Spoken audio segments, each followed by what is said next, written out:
사랑하는 성도 여러분, 전 세계 및 전국의 시교회 성도 여러분, 지성전 성도 여러분, 전 세계 인터넷을 통해 예배드리는 모든 성도 여러분, CCN 방송 시청자 여러분, 가인은 하나님께서 동생 아벨의 제사만 연락하신 일로 악한 감정이 올라왔습니다. 동생은 하나님의 뜻대로 순종했으나 자신은 자기 좋은 대로 제사 드렸기에 하나님께 연락되지 않았지요. 그런데도 가인은 분해했고 하나님께까지 서운한 마음을 품었습니다. 하나님께서는 가인에게서 악이 발동함을 아시고 권면의 말씀을 하셨습니다. 가인이 더 큰 죄를 짓지 않도록 막아주시려 했지요.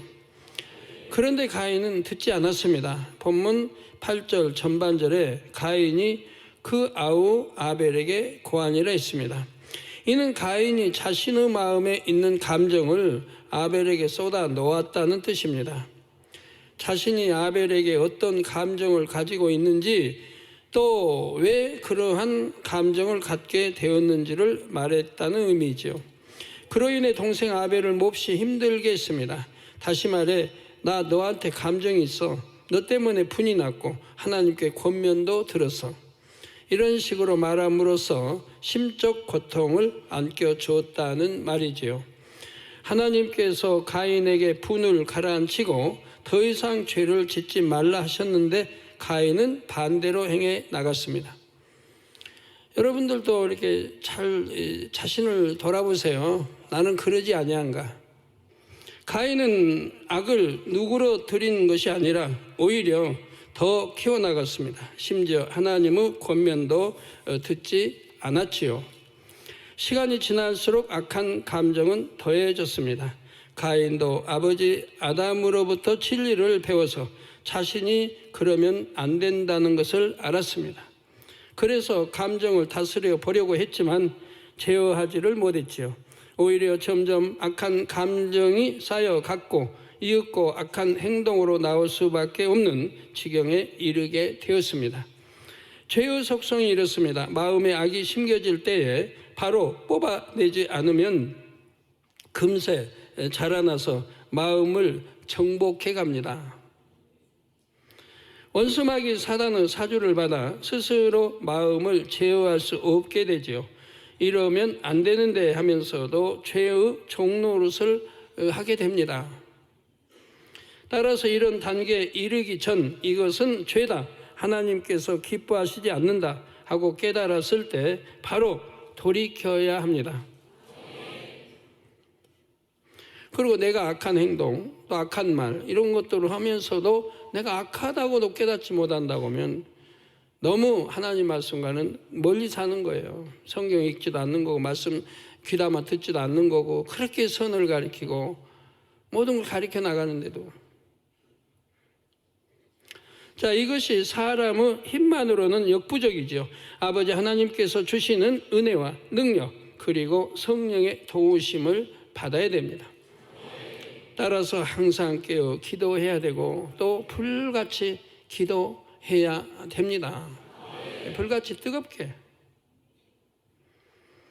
이어지는 8절 후반절에 보면 그 후 그들이 들에 있을 때에 가인이 그 아우 아벨을 쳐 죽이니라 했습니다. 가인이 그 아우 아벨을 쳐 죽이니라. 인류 최초의 살인사건이 일어났습니다. 그것도 즉흥적으로 일어난 사건이 아니었지요. 가인이 두고두고 마음에 품어왔던 감정을 때를 보아 행동으로 나타냈다는 점에서 이 죄가 참으로 크다 할 수 있습니다. 더욱이 가인은 하나님으로부터 권면의 말씀을 들었음에도 이를 무시하고 죄의 소원대로 행했지요. 여러분도 단에서 하나님 말씀 얼마나 많이 권면을 듣고 이렇게 합니까? 그런데도 돌이키지 않고 이게 나가는 사람들 여러분 안에도 있지 않습니까? 이는 이미 그 마음에 악이 얼마나 크게 심겨져 있었는지를 나타냅니다. 그들이 들에 있을 때라는 표현으로 봐서 가인이 동생과 단둘이 외진 곳에 있을 때를 기다렸음을 알 수 있습니다.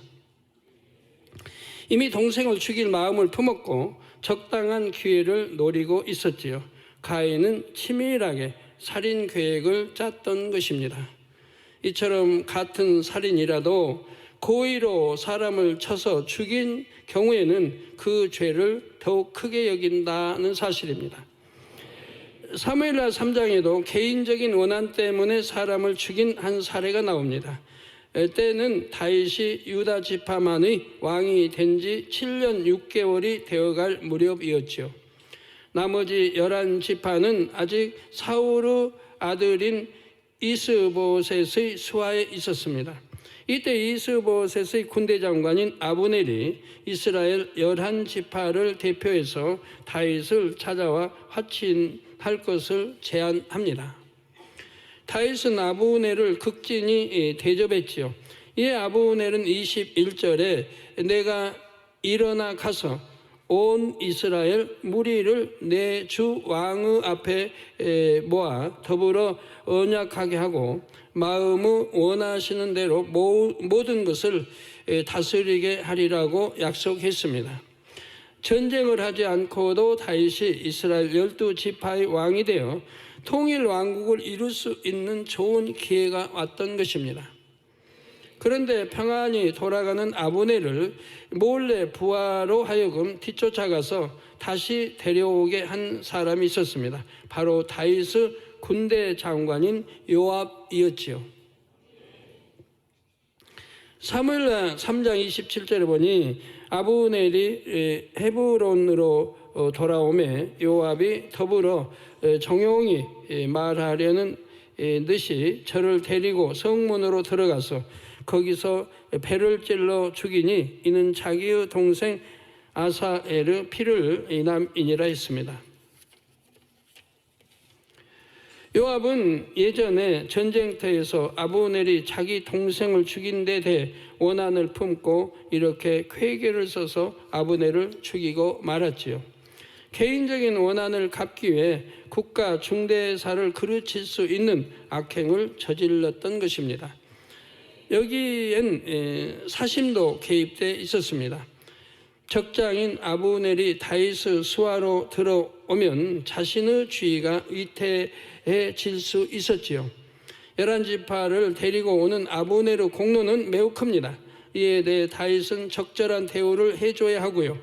요압은 자신보다 아브넬이 더 높은 자리에 앉게 될 수 있다는 생각을 했습니다. 그래서 요압은 쾌계를 써서 아브넬을 죽이고 말았던 것입니다. 이로 인해 다윗은 어려움을 당할 뻔했으나 지혜롭게 행함으로 인해 무난히 통일 왕국을 이루었지요. 그런데 요압이 이와 비슷한 악행을 또다시 행했습니다.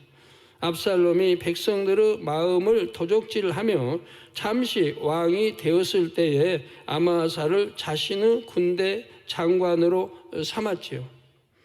다윗이 이 반역 사건을 진압하고 다시 예루살렘으로 복귀할 때 아마사를 군대 장관으로 삼겠다고 약속했습니다. 사무엘하 19장 13절에 다윗이 말하기를 너희는 또 아마사에게 이르기를 너는 내 권력이 아니냐 내가 요압을 대신하여 항상 내 앞에서 군장이 되지 아니하면 하나님이 내게 벌의 벌을 내리시기를 바라노라 하셨다 하라 한 것입니다. 본래 반역자들은 모두 죽이는 것이 상례입니다.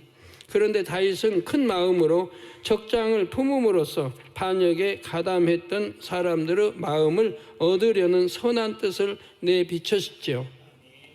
그리고 다윗은 아마사를 시켜 유다 사람을 소집해 올 것을 명합니다. 그런데 이때 또 요압이 개입하여 아마사를 죽이고 맙니다.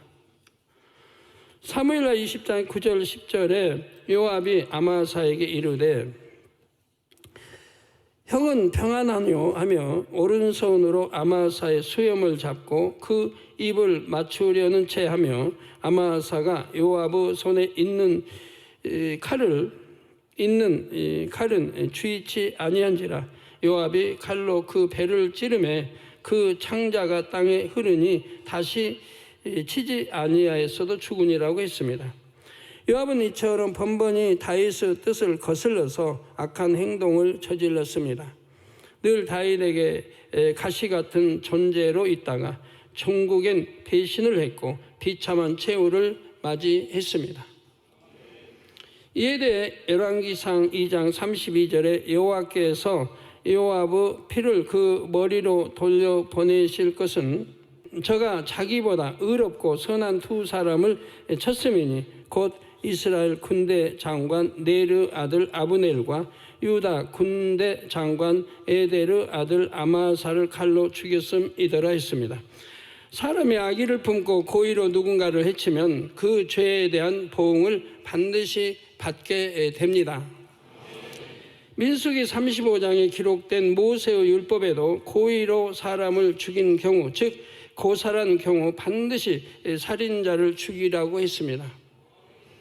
민수기 35장 20절에서 21절에 만일 미화는 까닭에 밀쳐 죽이거나 기회를 엿보아 무엇을 던져 죽이거나 원한으로 인하여 손으로 쳐 죽이면 그 친자를 반드시 죽일 것이니 이는 고살하였음이라. 피를 보수하는 자가 그 고살자를 만나거든 죽일 것이니라고 말씀하셨습니다. 반면 아무 원한이 없는데 실수로 또는 우연히 살인한 사람에게는 살 길을 열어주었습니다. 곳곳에 도피성을 두어 그것으로 피신할 수 있게 했지요. 오늘날 법정에서도 이런 부분은 어느 정도 감안하여 판결을 내립니다. 설령 두 사람이 똑같은 죄를 지었다 해도 범죄 동기에 따라서 형벌의 경중이 달라집니다. 우발적이었는가 계획적이었는가, 악의를 품고 고의로 했는가, 생계를 위해 어쩔 수 없이 했는가, 죄를 지은 이유에 따라서 판결이 달라진다는 사실입니다. 우리 아버지 하나님께서는 인생들의 마음 중심까지 꿰뚫어 보시지요. 누군가 범죄를 했다면 믿음이 연약하여 순간 죄의 유혹에 빠졌는지, 아니면 악의를 품고 고의로 불순종했는지, 열심히 말씀대로 살다가 한번 넘어졌는지, 혹 늘 불순종을 일삼다가 또 불순종했는지, 각 사람의 형편과 처지를 모두 감안해서 판단하십니다. 여러분 시험과 환난이라도 전부 감안해서 줘요. 시험을 주시고 환난을 주시고 연단을 주세요. 절대 억울하게 당할 사람 하나도 없어요. 하나님이 누구신데요? 우리 성도님들은 대부분 고의로 상대를 어렵게 만들거나 해가 되는 행동을 하지는 않을 것입니다. 그래도 누군가에게 불편한 감정이나 서운함을 풀지 않고 마음에 담아두고 있다면 언젠가는 그것이 불쑥 튀어나올 수가 있습니다. 두 가지 상황을 예로 들어보겠습니다. 먼저는 상대가 칭찬을 들을 때입니다. 누군가가 칭찬을 받으면 함께 기뻐하는 것이 진리입니다. 그런데 그 대상이 예전에 자신이 불편한 마음과 서운한 감정을 품었던 사람일 때는 함께 기뻐할 수가 없지요. 저 사람이 내게는 잘못했었는데 윗분에게만 잘해서 칭찬받는구나 하면서 마음이 더 불편해집니다. 마치 자기가 억울한 일을 당했다는 듯이 다른 사람들에게 상대의 티를 알려서 상대를 깎아내리려 합니다. 하지만 이처럼 상대를 깎아내린다 해서 자신이 높아지는 것일까요? 설령 사람들 앞에서는 자신이 또 높아진다 해도 어찌 하나님의 눈을 속일 수 있겠습니까? 사람 마음에 있는 모든 악의 모양은 하나님 앞에 속속들이 드러나게 됩니다. 하물며 마음에 있던 악을 계획을 세워 행동으로 옮겼다면 어찌 하나님께서 모르시겠는지요? 두 번째 상황은 서운했던 상대가 어떤 일을 잘못하여 궁지에 몰리거나 다른 사람들에게 비난받을 때입니다. 이때 마치 기다렸다는 듯이 함께 비난을 하는 사람이 있습니다. 나는 그가 그럴 줄 진작에 알았다. 그는 원래 그런 사람이다. 이런 식으로 과거에 자신이 느꼈던 감정을 보태는 것입니다. 이는 예전에 상대에 대해 품었던 불편함과 서운한 감정을 여태 가지고 있었다는 증거이지요. 이런 사람이 만일 권세를 얻게 된다면 일의 처리 과정에 사심을 개입시킬 수 있습니다. 불공정한 판결로 상대가 져야 할 책임을 과하게 부과할 수 있지요. 하나님께서는 원수도 사랑하라 하셨고 에베소서 4장 26절에는 분을 내어도 죄를 짓지 말며 해가 지도록 분을 품지 말라 하셨습니다. 또한 로마서 12장 17절에는 아무에게도 악으로 악을 갚지 말고 모든 사람 앞에서 선한 일을 도모하라 했습니다. 아무에게도 악으로 악을 갚지 말고 모든 사람 앞에서 선한 일을 도모하라. 그런데 악한 감정을 품지 않고 담아두었다가 때를 보아 악행으로 갚는다면 이는 얼마나 큰 악인지 알아야 합니다. 요한일서 3장 15절 전반절에 그 형제를 미워하는 자마다 살인하는 자라.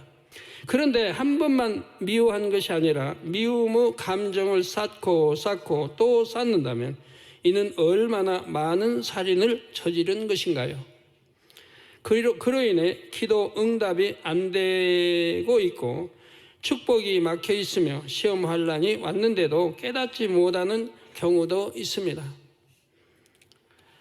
원한이나 서운함 등의 악한 감정이 마음에 쌓인 결과 큰 병이 날 수도 있고요. 육의 사람들은 악은 악으로 갚아야 시원하다 여길 수 있지만 결코 그렇지 않습니다. 악을 악으로 갚는 것은 물론이고 악을 품고 있는 자체만으로도 자기 자신에게 큰 해가 된다는 사실을 정녕 깨달을 수 있기를 바랍니다. 내 안에 악을 품고 살아봐요. 얼마나 힘이 드는가. 얼마나 괴롭고 힘들어요. 뭐하러 괴롭고 힘들 일을 해요. 악을 다 버리고 선으로 사랑으로 채우면 너무 행복하고 좋은데, 상대는 나에게 악을 행했다 할지라도 내 편에서는 오히려 선으로 갚는 것이 하나님의 뜻입니다. 그럴 때 상대도 살릴 수 있고 자신도 살 수 있으며 하나님의 선하신 뜻을 이룰 수 있습니다. 그러므로 성도님들은 더욱 선을 사모하시기 바랍니다. 악은 그 모양이라도 버리라 하신 말씀에 담긴 아버지 하나님의 선하신 뜻을 깊이 이해할 수 있기를 바랍니다. 사랑하는 성도 여러분, 이제 9절을 보시겠습니다. 여호와께서 가인에게 이르시되 내 아우 아벨이 어디 있느냐 물으시자 가인은 내가 알지 못하나이다. 내가 내 아우를 지키는 자니까? 라고 답합니다.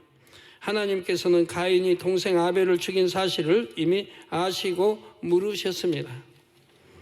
이는 가인을 추궁하기 위함이 아니라 은혜를 베푸시기 위함이었지요. 곧 가인에게 회개의 기회를 주신 것입니다. 그런데 가인은 알지 못한다며 완전히 시치미를 떼었습니다. 자신의 악행을 숨기고자 뻔뻔하게 거짓말을 했지요. 더 나아가 오만하게도 하나님께 내가 내 아우를 지키는 자니까? 라고 대들었습니다. 잠언 9장 8절 전반절에 거만한 자를 책망하지 말라. 그가 너를 미워할까 두려우니라 말씀했습니다. 책망도 아무나 하는 거 아니거든요. 봐서 책망할 자라고 받을 자를 해야지. 받지도 못할 자를 책망했다가는 역습을 당하죠. 말 한마디라도. 이는 거만한 사람은 자신을 책망하는 상대를 미워한다는 뜻도 되지요. 오히려 감사하게 받아야 되는데, 기쁘고 행복하게 받아야 되는데, 나를 지적해 줬으니까요. 나를 발견해 줬으니까. 그리 못할 사람에게는 책망, 그러니까 성경에 보면 주님 말씀한 대로 개, 돼지에게 진주 던지지 말라고 똑같은 거죠. 개, 돼지에게는 진주 던지지 말라. 또 이 복음 전하지 말라. 또한 자신이 책망을 받을 때에 마음이 불편해지거나 책망하는 상대가 미워진다면 그만큼 자신이 거만한 사람임을 깨달아야 한다는 의미도 담겨 있습니다. 지금 본문의 가인은 마음에 악이 심겨져 은혜를 베푸시는 하나님의 사랑을 알지 못한 채 오히려 적대감을 나타냈지요. 이미 가인의 마음에 악이 얼마나 많이 심겨 있는지를 보여줍니다. 성경 곳곳에 이런 예가 많이 나오지요. 열왕기상 22장에 보면 북이스라엘 왕 아합과 남유다 왕 여호사밧이 연합하여 아람과 전쟁하는 장면이 기록되어 있습니다. 여호사밧은 출정에 앞서 하나님의 뜻을 알아보자고 제안합니다.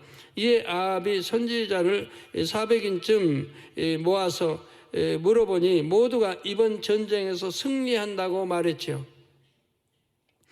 여호사밧은 이를 이상히 여기고 우리가 물을 만한 여호와의 선지자가 여기 있지 아니하니까 했습니다.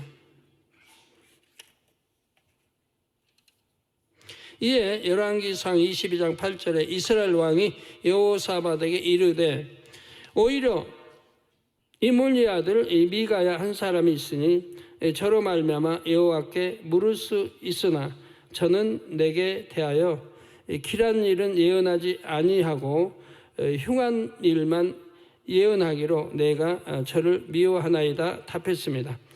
자신에 대해 좋은 일은 예언해 주지 않고 흉한 일만 알려준다 하여 미가야 선지자를 미워한다는 것입니다. 자신이 좋든 싫든 참 선지자가 전달하는 말씀은 하나님의 뜻으로 받아야 합니다. 그러나 아합은 선지자를 통해 말씀을 들어도 마음이 심히 악했기에 그것이 하나님의 뜻인지 아닌지를 분별하지 못했습니다. 하나님의 뜻에 순종할 마음도 아니었고요. 이때도 미가야 선지자가 흉한 예언, 곧 아합이 이 전쟁에서 죽을 것이라는 얘기를 하자 아합은 그를 옥에 가두어 버렸지요. 그런데 잠언 29장 1절에 자주 책망을 받으면서도 목이 곧은 사람은 갑자기 책망을 당하고 피하지 못하리라고 말씀했습니다. 이 말씀대로 아합은 그 전쟁에서 죽임을 당했지요. 미가야의 예언이 마음에 걸려서 변장하고 전쟁터에 나갔지만 그럼에도 적군의 화살에 우연히 맞아 죽었습니다. 이와 유사한 길을 답습한 또 다른 왕이 있습니다. 바로 남유다의 마지막 왕인 시드기야이지요. 당시 북이스라엘은 이미 망해서 사라졌고 남유다도 바벨론의 압제 아래 있었습니다. 바벨론이 원하는 대로 조공을 바쳐야 했고 바벨론이 원하는 정책을 펴야 했지요.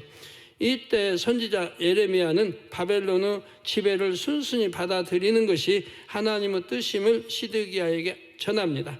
하나님의 공의 가운데 남유다는 심판을 받아야 하는 상황이었죠.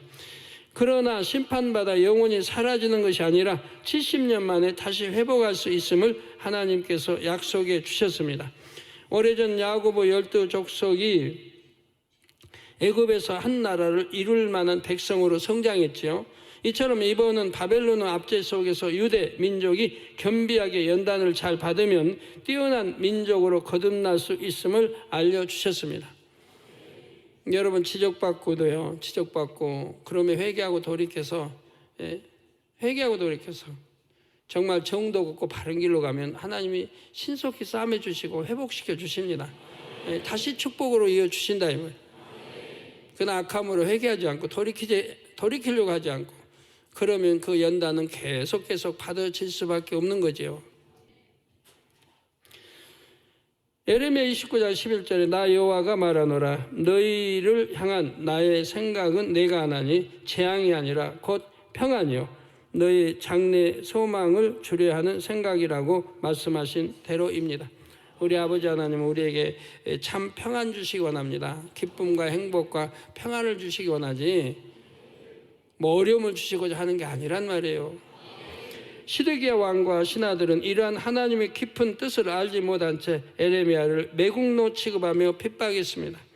그리고 바벨론에 저항하려는 노력을 폈지요. 이에 결국 바벨론 군대가 예루살렘 성을 포위하기에 이릅니다.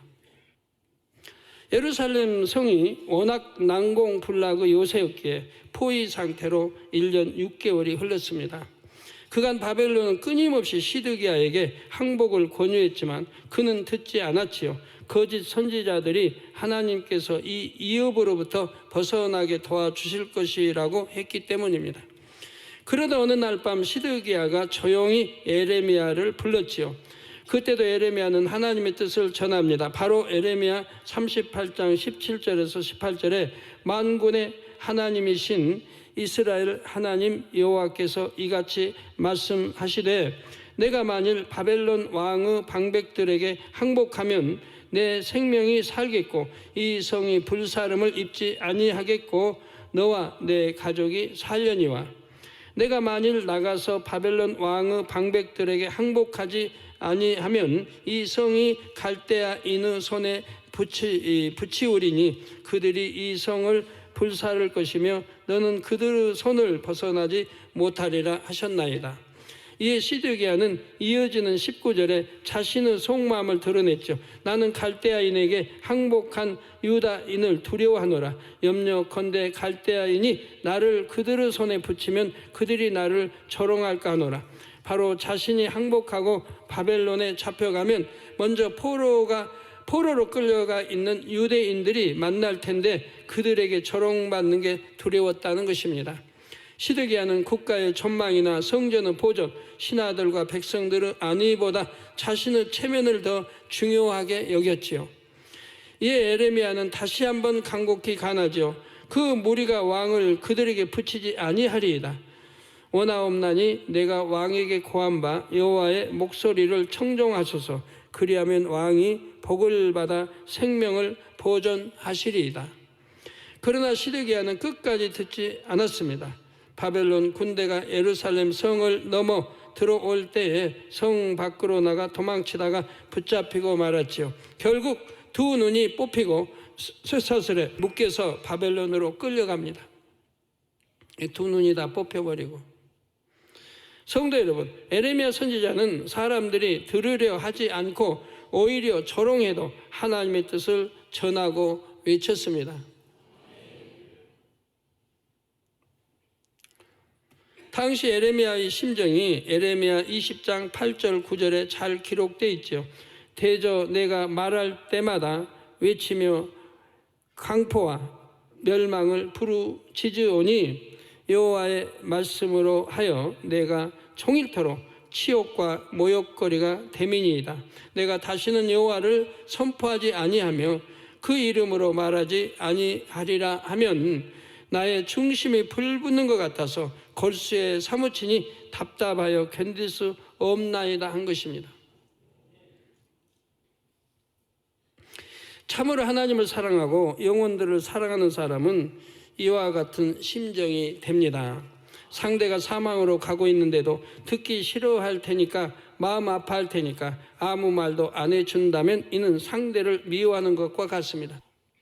정녕 상대를 사랑한다면 당장 관계가 어색해지는 게 문제가 아니라 사망에서 구해내는 게 중요하지요. 저는 이런 심정으로 목회를 했습니다.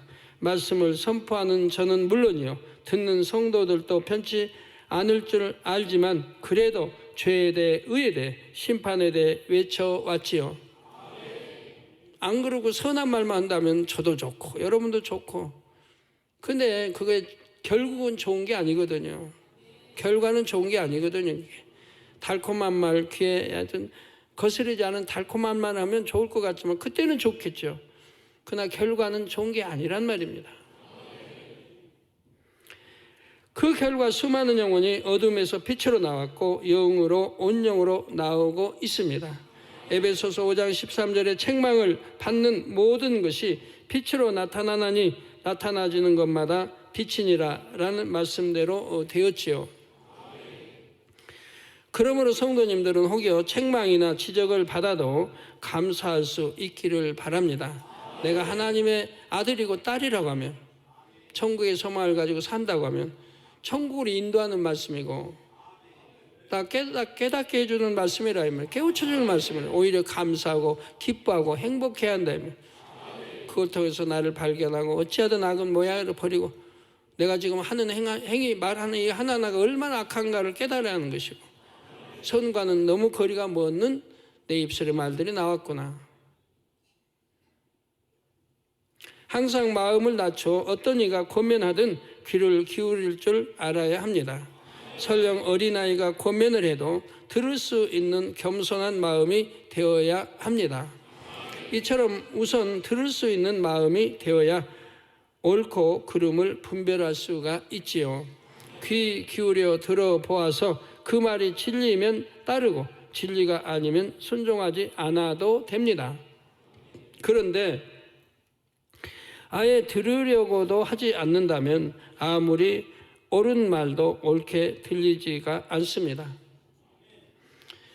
영으로 깊이 들어올수록 스스로 돌아볼 때 책망할 것이 없는 상태가 됩니다. 아버지 하나님의 뜻에 항상 순종할 마음으로 계명들을 지켜 나가기 때문이지요. 영으로 깊이 들어올수록 아버지의 마음도 밝히 깨달아짐으로 계명을 더욱 즐겁게 지켜 행합니다. 설령 하나님께 책망을 받는다 해도 모든 것을 사랑으로 느낌으로 더욱 온전한 빛으로 변화가 되지요. 그러나 본문의 가인은 이런 하나님의 사랑을 깨닫지 못하고 자신의 범죄를 감추는 데 급급했습니다. 그 결과 죗값을 톡톡히 받게 됩니다. 이에 대해서는 다음 시간에 이어서 말씀드리겠습니다. 성도님들은 오늘 말씀을 잘 양식 삼아서 늘 빛으로 빛 가운데 행하심으로 아버지 하나님의 기쁨이 되시기를 주님의 이름으로 축원합니다.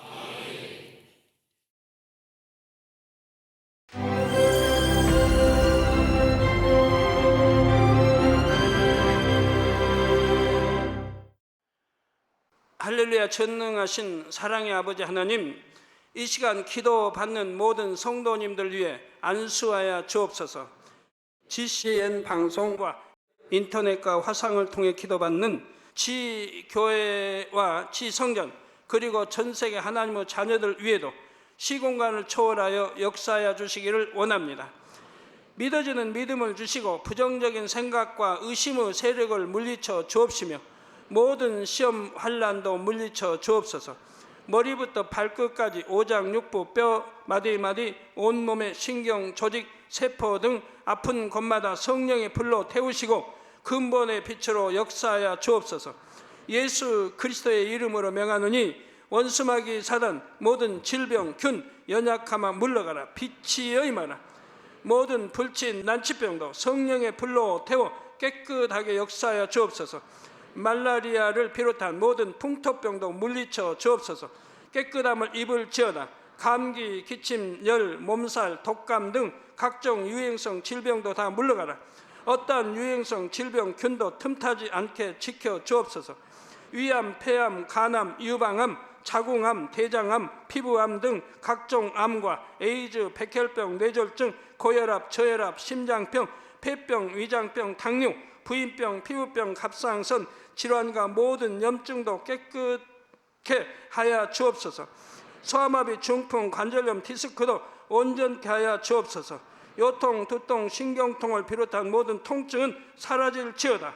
간질, 자폐증, 우울증, 조울증, 노이로제 등 모든 정신질환도 물러가라. 모든 마비된 것도 풀어지고 일어나 걷고 뛸지어다.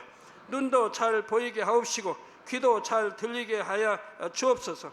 소경은 눈을 뜨고 기머거리는 들으며 벙어리는 말할지어다. 각종 사고 후유증도 깨끗게 하시고 부러진 뼈도 붙여 주옵소서. 화상 입은 것도 온전케 하옵소서. 화기야 물러가라. 열도 물러가라. 아버지 흉터도 나지 않게 역사해 주시기를 원합니다. 마약을 비롯하여 각종 약물과 독극물 중독도 깨끗함을 입을지어다. 죽은 신경과 세포가 살아나며 죽은 자도 살아나게 하여 주옵소서. 잉태의 축복도 주시기를 원합니다. 잉태 축복을 받으라. 예수 그리스도의 이름으로 명하노니 원수마귀 사단아 하늘 공중 곳에 잡은 악의 영들아 물러가라. 그의 사자들도 물러갈지니라. 이 땅의 악한 영, 더러운 영, 거짓되고 간사한 영, 이간질하고 미혹하는 모든 어둠들은 물러가라. 모든 흉악의 결박을 풀고 어둠아 물러가라. 빛이여 임하라. 아버지 하나님, 부르짖어 기도할 수 있는 능력을 주시고 죄를 버리고 성결될 수 있는 능력을 주옵소서. 영혼이 잘됨같이 범사에 잘되게 하시고 가정의 복음화도 이루어 주시기를 원합니다. 한 주간도 모든 사고와 재앙으로부터 지켜주시고 불통이 없는 형통한 삶을 살 수 있도록 축복해 주옵소서. 성령의 불담으로 천군 천사와 주님의 불꽃 같은 눈동자로 모든 하나님의 자녀들과 가정, 일터, 사업터를 지켜주시기를 원합니다. 학생들에게 지와 명철을 더하시고 공부도 할 수 있는 뜨거운 마음과 열정도 더하여 주옵소서. 마음과 생각을 세상에 빼앗기지 않도록 지키시고 하나님을 뜨겁게 사랑하는 학생들로 축복하여 주옵소서. 하나님의 자녀들이 먹으나 마시나 입으나 무엇을 하든지 하나님 앞에 영광 돌리는 삶이 되게 축복하여 주시기를 원합니다. 나는 하나님을 만났노라, 체험했노라, 응답 받았노라, 축복 받았노라, 간증하는 입술이 되게 역사하여 주옵소서. 아버지 하나님 감사합니다. 홀로 영광 받으옵소서. 우리 주 예수 그리스도의 이름으로 기도하옵나이다. 아멘.